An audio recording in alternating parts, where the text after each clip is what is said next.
there was this notion that you and I had that, self-disruption, how has it come to be? What are some of the lessons we can learn from it, I guess?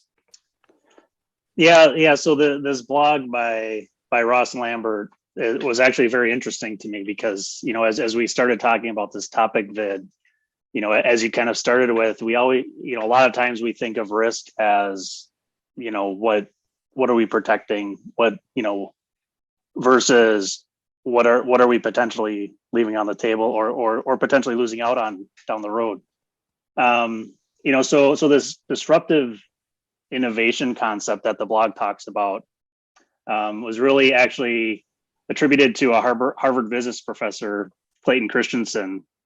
So really, when I read the article, the first thing I thought of, when you think of self-disruption or market disruption, you think of, a startup comes in, starts making waves, maybe starts small, but grows. And then all of a sudden there's a new player in town and everybody's scrambling to catch up now to the either new technology or new processes or whatever it is.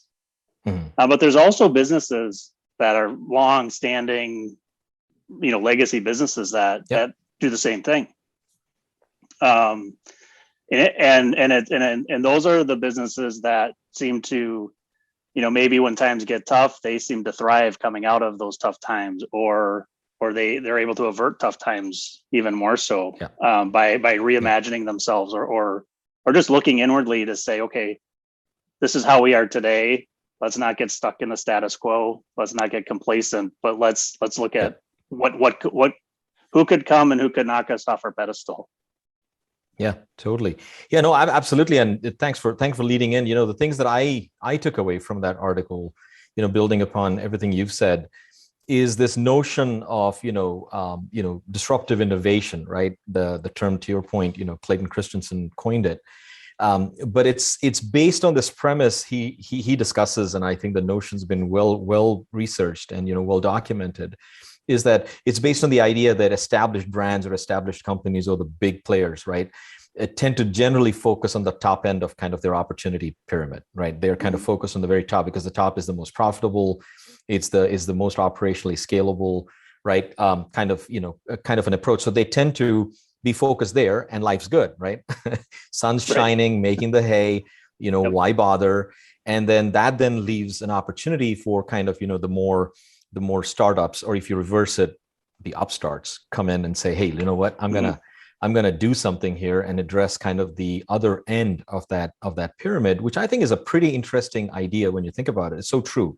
And to your point about, like you said, in your mind, the minute you said, self-disruption or business model disruption is always attributed to startups, if you may, in your mind, it was true for me too, right? In the sense that we think it's the new people who come in who have this kind of this mindset to keep moving and keep changing.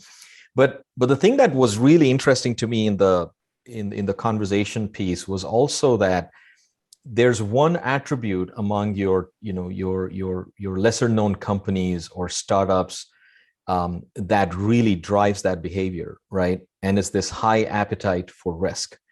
And that's the notion that really was so interesting to me, because when I think about it, again, going back to what we said when we opened up the event, is like, so the young guns, right? They have nothing to lose. That's why they can have a high appetite for risk, right? But when you think of the established players, they perceive sometimes that they have everything to lose. Hence, they have a very low appetite for risk. But it seems to be that there are some of these big players who seem to have taken away best of both worlds. Do you know what I mean? Like, they are established, they have high appetite for risk, but they've not bet the barn on it. Do you know what I mean? So they've been able to kind of, do it in an incremental, scooch over in a mindful. And that's why I said earlier on that, self-disruption done in a wise, insightful and mindful and humble manner can actually be something that's extremely, extremely good.